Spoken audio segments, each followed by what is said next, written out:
I hope you all had a good week. And this morning we are going to be talking about belief.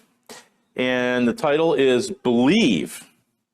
And of course, we're going to be in 1 Corinthians chapter 13 again.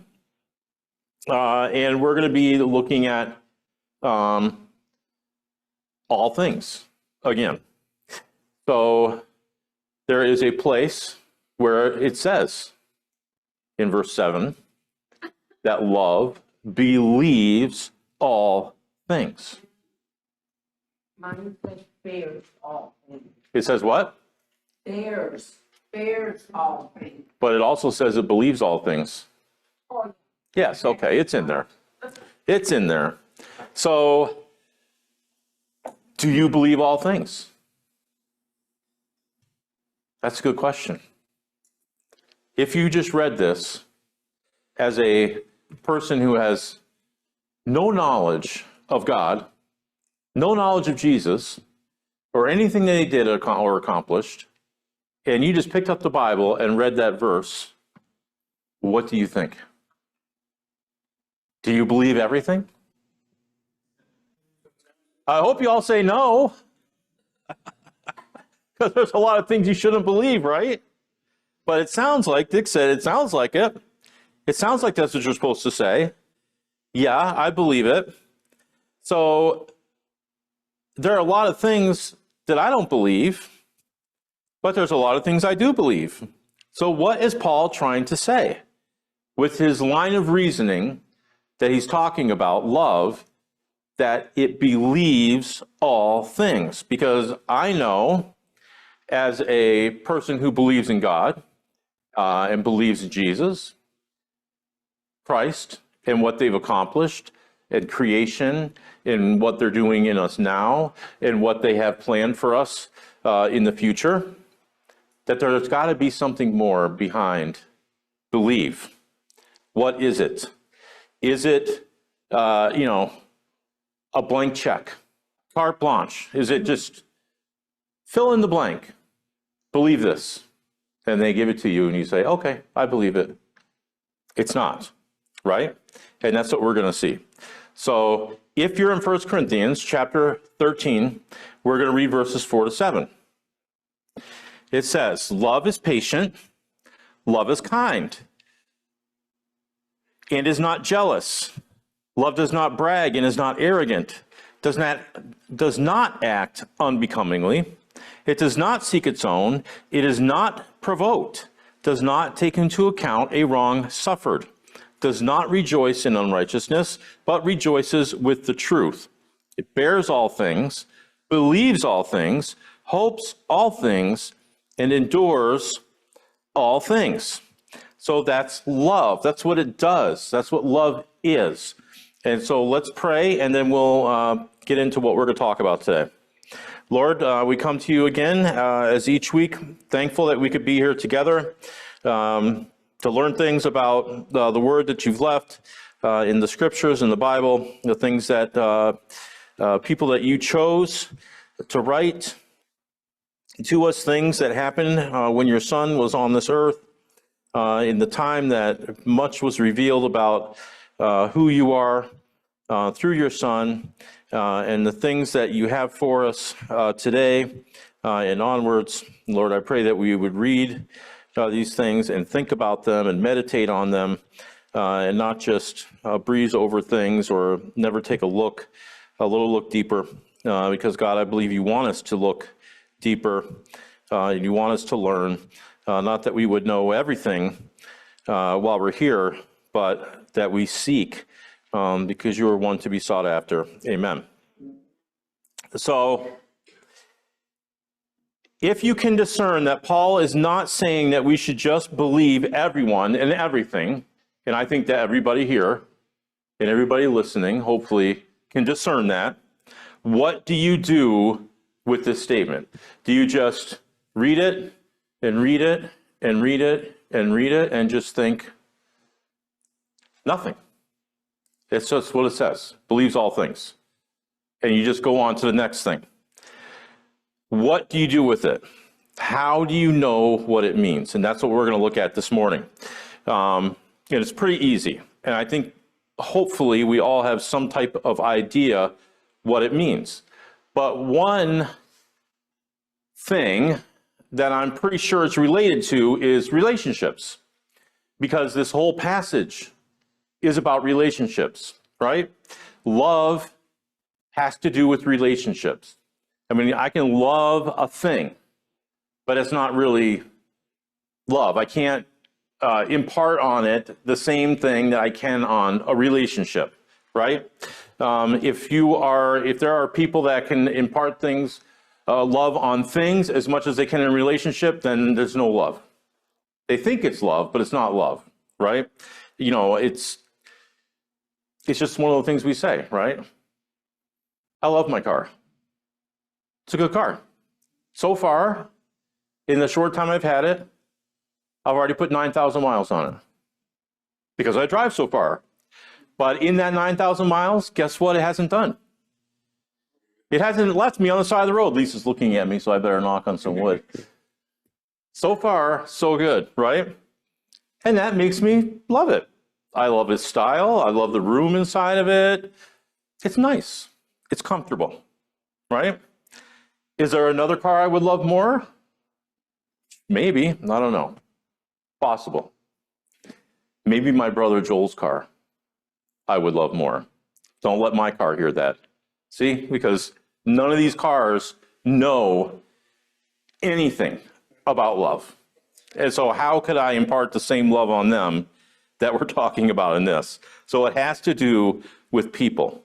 It's in relation to God, relation to Jesus Christ, and how they deal or have a relationship with humanity, with people. God and Jesus both know, and we looked at this a few weeks ago, they know what it is. They hope, that knowledge, that yes, this is what it all rests on what they accomplished through the cross and the saving work of Christ. And they know that all of that has to do with now, today, with us, and with everybody that's lived and everybody that's going to live. And they know that there's something in the future for all of us.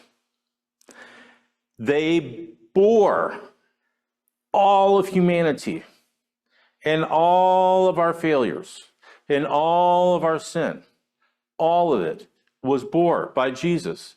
And God experienced that through his son, right? He was with him on the cross. So they bear all things. And what we see is that this passage is telling us that we also need to bear things for each other, right? That's what we're supposed to do as human beings. They know, of course, the realities. But ultimately, they also know the picture of what is going to happen. God is relational. God's a relational being. That's why we're here. That's why creation was made and came into being. Because God desires and wants relationship. That's what we're for. That's what we're here for.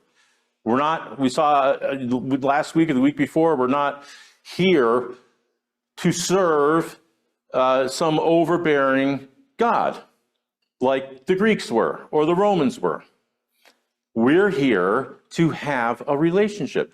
You remember a few weeks ago we said Ezekiel was prostrate on the ground, as any of us would be if we were suddenly in front of God, right? And what did God tell him? Stand up. Stand up, let's talk, face to face. Not you laying on the ground. I want you up here with me because I got something to tell you and I want you to know who you are. And so he called him who he was, right? Son of Man. I know who you are, and we're going to be talking about things together, and everything you do, we're going to do together, and I'm going to help you through this, and we're going to talk through it all. I just saw it. At one time, he told Israel that, remember? He said, come on, come right here before me. Let's talk it out.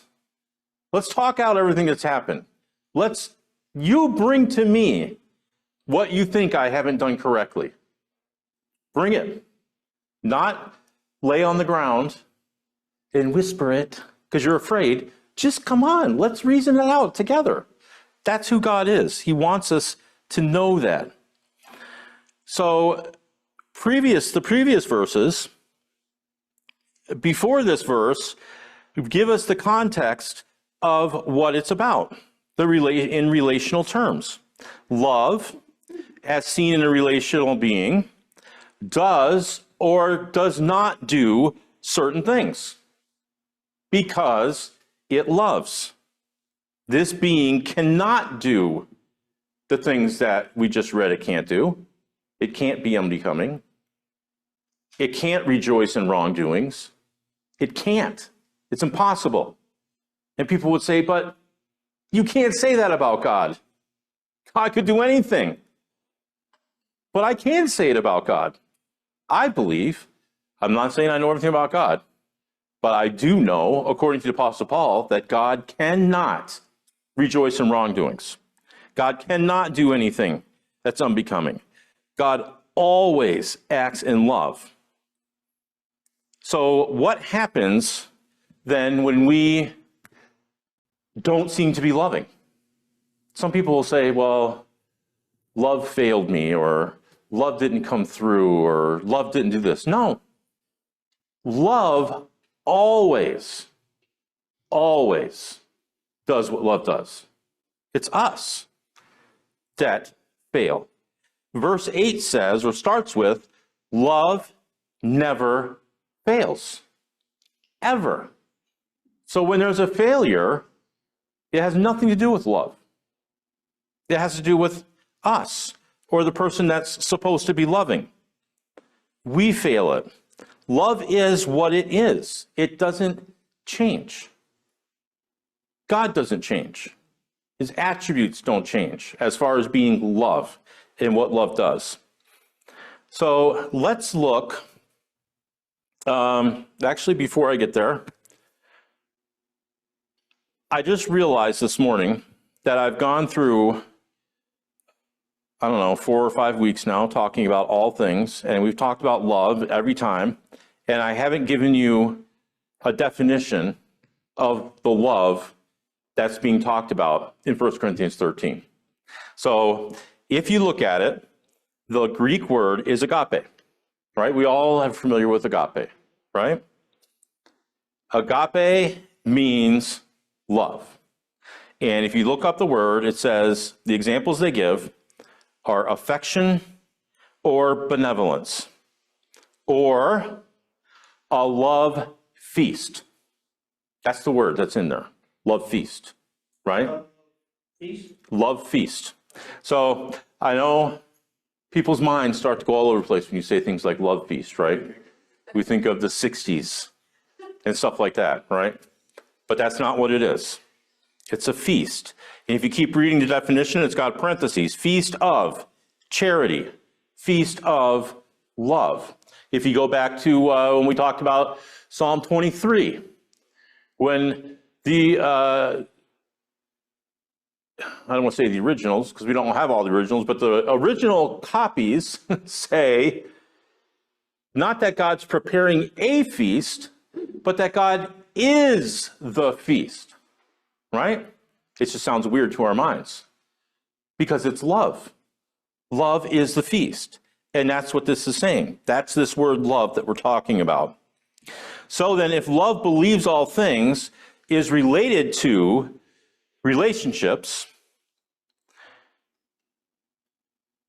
then we can see how it does not believe anything at all, but believes something particular. Something. So, as this is Sunday school, I am allowed to give you definitions of words more than one time. Okay? So I'm going to give you a string of Greek words that go along with the word believe or believes. So, from a concise dictionary of the words in the Greek Testament and the Hebrew Bible, number 4100 is this word, and it is pronounced pistuo. Pistuo. Can you say that? Pistuo. It's not spelled that way, but that's how you say it. Okay? It means to, and it comes from a word, 4102, which we're also going to look at. It means to have faith in, upon, or with respect to a person or a thing. Right? I just talked about things. It's faith. So I have faith in something. I believe all things. It has to do with having faith. The examples they give are credit. Give credit to something. That it is what it is. That I can believe it and have faith in it because I know what it is. And then it has implications. To entrust. And it says, especially one's spiritual well-being to Christ. That makes sense. Of course, they're taking it from all the places in Scripture that it's found. The next word, 4102, is similar, pistis. I believe I'm saying that properly. It doesn't give me the little English spelling. So it comes from 3982, which we're also going to look at. Pistis is persuasion. And the examples they give are credence, or moral conviction of religious truth or the truthfulness of God, or a religious teacher. I don't know. Do you consider me to be a religious teacher? I don't know.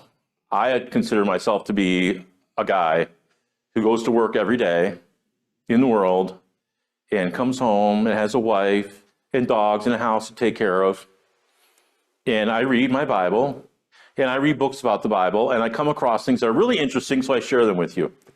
But if you want to say it's a teacher, go ahead. I'll be your teacher. So what am I supposed to be doing? I'm persuading you of something. That's what it says. Pistis, persuasion, giving credence to, moral convictions. It says especially, and this is due to verses that it's found in, reliance upon Christ for salvation. And it gives some other things, which you can look it up if you want, but I'm not going to read them all.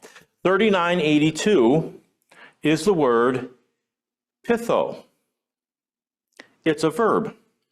And it means, this is the last one, it means to convince by argument, whether that argument's true or false. But I convince. If I can convince you of something that's false, I'm good. Right? I don't think I could, personally, but I could try. To convince by argument, true or false, by analogy, to pacify or to conciliate by other fair means. It also means other things, such as rely by inward certainty. I rely on something because inward I am so certain of it that I know it to be true. That's trust. That's faith. Agree, assure, believe, have confidence, be confident, make friends, obey, persuade, trust, or yield. So that's pretty amazing. The word believe that's in my Bible, behind it is the fact that I trust or faith, or it means trust or faith in all things. And it's not just a blind trust or faith, it's a faith that is grounded in persuasion and confidence because somebody has told me something or I've read something and I believe it because there's something behind it. It didn't just get plucked from the air and dropped in front of me and I said, oh yeah, I believe that. It's there. I've thought about it, right? That's what that believe is. If I say to someone, I believe in you that you can get a particular job done. Why would I believe that they can do a particular job? I mean, I could just say that to make someone feel good, even if I've never seen them do this job. But most of the time when I say that, if I'm being genuine, is because I know that person has done it before, and they've done it well. So I trust them. I trust you. That's what that's saying. I trust you. So why don't we just say things like, I trust you that you're going to do this right. We come up with all these other things. Like, I believe in you. Because it's the way it sounds in English. We're trying to do what? We're trying to persuade people of things. We don't just say things matter-of-factly, right? We like to embellish and get it out there and make sure it sinks into their hearts and their minds. We trust because we've been convinced and persuaded. So, if I take everything that Paul says about love, now something comes into my mind when I think about it. If I love someone in the way that God, I have to silence this because in my ear all these things are going off and it's bothering me. If I love somebody, what do I have to do? Believe, man. Yeah. Believe. I have to trust them. Do I have a choice? I have a choice. But if I make the choice not to trust them and not believe them, then what does that do with love? It means that it doesn't change love, because love always does these things. If I don't do it, then I've walked away from or put love to the corner, right? According to what Paul is saying, I have no choice but to trust. People say that trust is a key component in a relationship. Sometimes when relationships fail, it's due to trust, right? And it would be easy for me to say, well, you have to trust them because you love them. But if that person has shown over and over and over and over and over again that they're not trustworthy, then this could be kind of hard, right? I would say at that point in that relationship, according to what we're reading, there's not much love. Either way, they'll both say they still love each other and they have an emotion for each other. But the agape love that Paul's talking about, it can't be there at that moment. It's not there until that trust is restored, because they have to trust.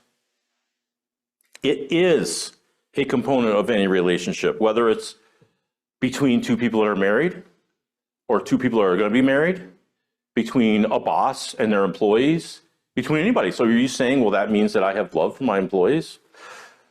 I don't know. Am I supposed to? I think the Bible says I'm supposed to, right? I'm supposed to have love for people. And part of that love comes into trust. And it doesn't mean, again, blind trust. Sometimes people don't want to spend time trusting because the experience they've had in life shows it never works. So why would I trust? You know, someone who's been in and out of relationships, and eventually they just say, forget it. And there's movies and TV shows about it, right? And we talk to people about it. You can read stories about it. Well, I don't want to bring this up, Lisa and Brother Richard, but Hallmark shows. That is the key storyline, right? We love, we trust, and something happens and it falls apart. But guess what happens? By the end, it's all good, right? If we see a fresh start with two people who love it, always a good ending, which is nice. So love has to, it must trust the other person. It has to. And if that trust is missing, then there's something missing. So we read the words and the Greek words behind it. So let's read from a couple different translations the same. I will read it because you don't have these translations, maybe. I will read it. And the first one I'm going to read is from the NIV, which is, just by way of knowledge for you, the most popular English translation in the entire world, the New International Version. It always, in verse 7, it always protects. Always. And I used that before, this translation. It always trusts instead of believes. Always trusts. It always hopes, and it always perseveres. Jonathan Mitchell says, love continuously covers all mankind. Continuously covers all mankind. It is habitually loyal to all humanity. It constantly has an expectation for all mankind, and it continuously is remaining under and giving support to all people. Everyone. No one is excluded. That's what love is doing. The Passion Translation says, love is a safe place of shelter, for it never stops believing the best for others. So that's the belief. They're saying, Mr. Simmons is saying that believe means the best for all people. The best in all people. When it sees someone, it doesn't see anything wrong. It only sees the best. We like to think, does God see that when he looks at a person? Exactly. Absolutely. Right now, God sees only the best, no matter what. Always believes. Love never takes failure as a defeat, for it never gives up. And then he says in verse 8, I left this one in there, even though we're not doing verse 8 right now. It says, love never stops loving. Never. It loves always, no matter what. Always loves. The Message Bible, it's the last one, it says, love trusts God always, and always looks for the best. Always. So, if I'm to believe this, now I'm to believe that I never look. It doesn't mean I don't see things that are wrong, but I don't look for things that are wrong. When I look at a person, if I love them, and according to Jonathan Mitchell, I have to love them always, constantly, never stopping, everybody. That means that every person I see, if I have the same love that God has, I never, ever see the worst. I always, always, always see the best. That's pretty amazing. So if I have love, I always trust God. Always. In what ways? Do I trust him that my stock portfolio is going to keep going up and up and up and up? Nope. That my prayers will always be answered? No. Do I trust him that the earth will keep spinning on its axis around the sun? Always? I do. Do you know why? Because that is not the world. That's something he made, the earth. And he put it in motion, and it's just going to go, and it's going to go, and go, and go. You know, science might tell me that it was closer to the sun or further to the sun, or this. I mean, that could be, and that could happen again. I don't know. But I do know that it'll always be a habitation for people, and it'll always keep going. That's trust. The questions you could ask are endless, and you would have to say, does that have to do with God or doesn't it have to do with God? But I know that the thing I should trust about God is that God is always looking for the best and at the best. So if I do something wrong, that's not what God sees. He sees Dan Haley. He does this great, this great, this great, this great, this great. You know, he's doing this and he's doing that. These are all great things. And all the bad things, that list of bad things that I make or that other people make, it's not even in God's mind. It's not there. Always. Amen, Dan. Thank you. If you go home and look up, just Google, what does believes all things mean? Because I did. I always do that, by the way, before I start my message, preparing. I want to see, what does everybody else say about this? And it's very interesting, right? You can find all kinds of neat things. The options are endless of what that Greek word believes, and then the word tapanta, all things, what that means. What was the first one? We said pisteuo tapanta. That would be Greek. Believes all things. It might come out tapanta pisteuo. I don't know, because Greek is weird like that. But it means believes all things. And look it up. Even in the lexicon I used, it gives Strong's definitions on one side and then all this other stuff on the other side. It's really long because it doesn't just give what's in the Bible. It also gives how it was used in that time, which is also interesting to see. We need to know, what is it that we're believing? What is it that God is believing? Because God is a being. God believes, right?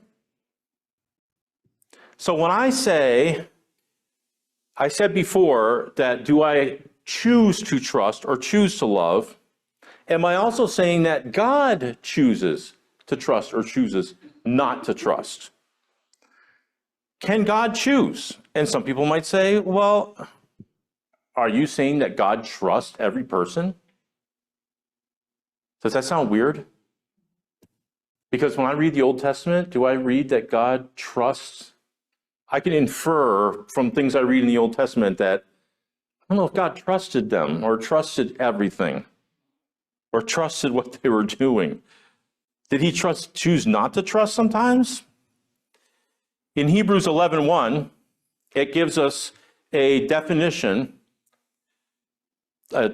I'll say a loose definition. It gives a definition based on the context that's about to come out of what faith is. And we all know what it says, right?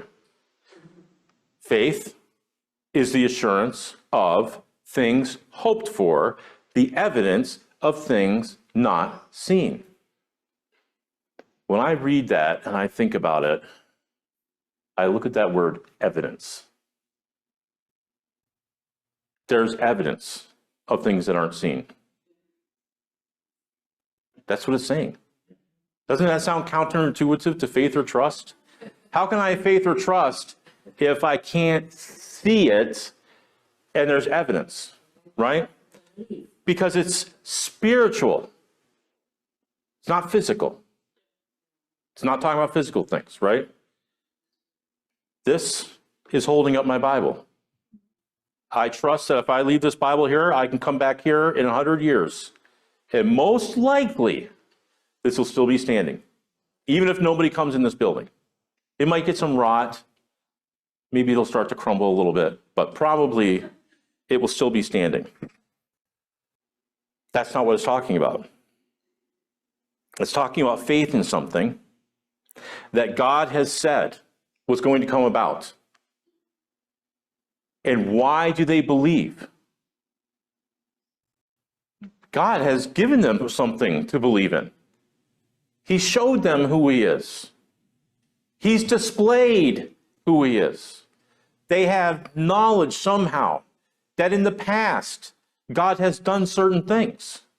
And so they believe. The only one, I didn't go back and read all the people. The only one that I can think of that really had to launch out and take a step into things not seen without evidence is Abram. He lived in a culture with a lot of gods. He had in his mind that there was this god named El or something along those lines in his culture that lived probably on this huge mountain far away, and he ruled everything from it, and he was the top dog. And so when God said something to him, I want you to pick up and leave and go. I'm going to make something of you. He had some kind of idea that this was the God. But this God never talked to him before. So he had some type of conviction behind it to be able to go with it. Not because God did anything particular for him to make him believe, but he just had this idea. And so it was, again, faith here, or trust here, is the conviction of the truth of anything or a belief. In the New Testament, it's a conviction or belief respecting man's relationship to God and divine things, generally included with the idea of trust and holy fervor born of faith. That's what I read when I look up things about that verse. I am convicted of, convinced of, persuaded of. That's what Abraham felt. God talked to me. I'm persuaded by God that I should do this. There was no or else, right? God didn't say, do this, or I'm going to kill you and all your family. He just said, do it. And Abraham said, it was not as simple as Abraham just said, okay, I'm pretty sure. In Abram's mind, there's probably a lot going on. But he did it. He knew it. All the people in Hebrews 11 were promised things or shown things or had visions of something that God was doing. And they all trusted God. And they did it. How do we walk? And Paul says, we walk by faith, not by sight. What can I see? Not talking about the earth, right? Because again, like this, I know that I'm going to have ground to walk on every day. My house is built into a hill of bedrock, which is awesome. It just gives it longer life possibilities, I think anyways, in my mind. It's there. It never has water in the basement. It's there. It's the ground. It's always going to be there. When it says not by sight, Paul is not saying that I know that I'm going to get in this boat and it's going to take me across the water. Those are things. Part of the earth, part of things. He's talking about the world, a system that people have developed. That's not God. When I walk by faith, it's got nothing to do with any of that. It's got to do with God. I'm following and trusting and walking because this is what God has. This is in the spiritual realm. This is trust and faith. I have no trust or faith in the world around me. Because unlike the earth that's going to spin on its axis around the sun and just go and go and go and go, I don't even have to think about that. I don't wake up every morning thinking, gee, I hope the earth keeps spinning and doesn't launch me into space. But I might think, gee, I hope today on the way to work there's not a riot, or someone doesn't do something stupid, or, you know, the government decides to shut everything down and I can't go to work and make money to do this. I don't really think all those things. But there are things that cross your mind, right, about what goes on in the world today. That's not what it's talking about. I trust God. And if the world fails, is it God's fault that the world failed? No, it's our fault. Love always trusts, always. And so do I love God? Then I have to always trust God. Not in relation to the world. But what about each other? Are we supposed to trust each other? According to those verses, love always trusts. It's certainly easier for me to trust in God than it is for me to trust in a person. Right? It seems to be that way. And if we read 1 Corinthians 13, 4-6 again, it says, love is patient, love is kind, and it is not jealous, love does not brag, and is not arrogant, it does not act unbecomingly, it does not seek its own, it is not provoked, does not take into account a wrong suffered, it does not rejoice in unrighteousness, but always rejoices with the truth. What if that was my experience with everybody I ever met? That would be awesome, right? If everybody was like that all the time. Easy peasy. It just works, right? Every day. But that's not the way it is. And so here's my confession. Are you ready? Everybody loves confessions. And everybody who left is just going to miss it. Hopefully they'll be back in a second, maybe.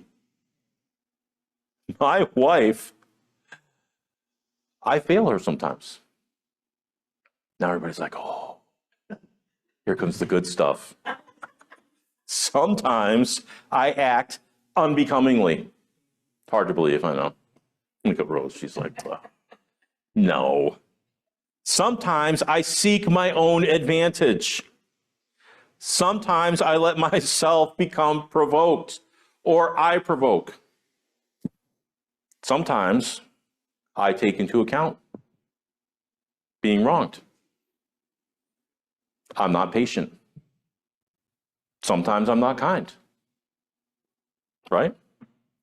Are these correct, Lisa? Jesus rolls her eyes like, I'm not going to answer that. But I'm not going to give you any details. Because all of you are exactly the same. Right? All of us. And because of these things, sometimes a lack of trust develops. And most definitely, when those things are happening, and we're doing those things, what's missing? Agape. Love. It's missing. It hasn't changed. We have. We've forgotten. Because love never fails. So what do I know of God? Never. All those things, God is perfect in all of that. You will always see the best, no matter what comes. That's love. So what about God? Well, 1 John 4:8 says, God is love. What does it say before that? Because to me, that's one of the most important parts of it. I'll read it for you in case you don't remember. Because we all remember God is love. But I've said before that John, in 1 John, is so direct and so to the point. And some of the things he says in there, I'm just like, I just can't believe that that's what's expected of me. It just seems so out of the ballpark. But then when I read that Jesus says in Matthew 5, you will love like my Father loves because my Father is perfect. And if you do that, you're going to be perfect just like my Father. And he doesn't say that in that way. He says, you will. You are going to do this. John says in chapter 4, verse 8, the one who does not love does not know God. Because God is love. That's how he says it. You have to love if you know God. And if you stopped loving, then you don't know God. And the thing that I always think about is, well, does that mean that I don't know God in this second, in this second, in this second, in this minute? When I just said that, does that mean I forgot about God? That's exactly what it means. That's what he's saying. He's saying always love. And every moment you don't love, you've forgotten God. I don't think he's saying in general in your life you don't know God. I don't think he's trying to condemn anybody and say, none of you people know God. I think he's trying to say, you know God every minute and every second in every relationship you have. And if you don't do the love, then you've forgotten what you are.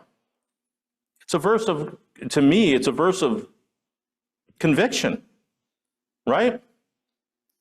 Because I want to believe that I know God. We all do, as Christians. Even though it may be in our minds we know, well, I can't know everything about God. But I want to believe that somehow I know God. And I want God to know that I know God. I don't want God to have any questions in his mind that, I don't think you know me. I want others to see that I know God. So how do I do this?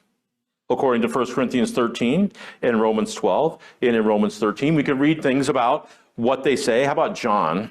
I have John in here. John chapter 13, John chapter 15. He talks about love, loving each other. If you love, then this is why you love. He says in 13:35 to 36 of John, by this all men will know that you are my disciples, if you have love for one another. What kind of love? The kind of love that Paul's talking about in chapter 13. You will have it. What's interesting in that passage is that Peter says, Simon Peter said to him, Lord, where are you going? He just missed it. Peter just missed it. And so do we, because when we read that verse, what do we want to know? Oh, well, he knows he's going here because of this is going to happen and that's going to happen and theological and this and that. And what's going to happen and what's the end and preterism or dispensationalism. That's what people start thinking of. They miss the part that Jesus just said. Look, everybody's going to know who you are if you love. Right? Peter doesn't stop and say, what does that mean? What are you talking about, love, Lord? It's always about, well, what's going to happen? What's next? Who's going to be with you? Who's the best of us? All these things. And Paul says in Romans 13 that I owe nothing to anyone except for one thing. Love. That's what I owe. And so if I take all those definitions and everything we just talked about, 1 Corinthians 13, and what it means to believe all things, then I guess it means, however I want to say it, in all these different definitions we looked up, in all the different ways that people translate that verse, because that's really important, by the way. How do you interpret that is really, really important. And it's really important to understand that everybody's going to read that and take it a little different way. And it doesn't mean they're wrong. We have the base of it, which is to say that I will always trust them. I will always have faith in them. Or I will believe all things. Or that I will always see the best in them. And what if they stop? Can I stop then? No. Did God stop loving you when you failed? No. Then how do you stop loving someone else when they fail? If you do that, according to John, what happened? You don't know God. You don't know him. Because he never stops. Ever. Ever, ever, ever. So Jonathan Mitchell translated that verse. Always. Constantly happening, love is. If God stops loving, then God is not God. God so loved the world that he gave. That's who God is. Always, 100% of the time. Never failing. It cannot be any other way. God, get ready, because it could be blasphemous to some of you. When God looks at me and sees the best in me all the time, God trusts me. God trusts me. God has faith in me. Always. 100% of the time. Never fails. That's how God sees me. Because God believes all things about us. And the all things that God believes is the best. That's what it means to say love believes all things. And some people might say, but there's a whole other portion of this Bible called the Old Testament, and I read all kinds of things where I can say that God does not trust, God does not have faith, God does not love, because of the things it said that God did or God commanded, or just the things it says about God. Well, I'll tell you, if you read things like that, I just opened up, I flipped over to Chronicles for no apparent reason. But if I read in these 2 pages things that seem unbecoming of what I just read in 1 Corinthians chapter 13, then it tells me something about that. There's no confusion about God and love. Not from God, from us. So maybe whoever wrote that down had a viewpoint of God that wasn't quite mature yet. And so I got to stop and think, is that God or is not the God? Not God. Because if I start thinking that all that stuff is exactly what God said or God does, then I can start questioning, does God love me? Does God have faith or trust in me? Because it seems like maybe God doesn't. But according to Paul, God does. According to the cross, God does. That's love. Believes all things. So what are we supposed to do? The same exact thing. That's it. Amen.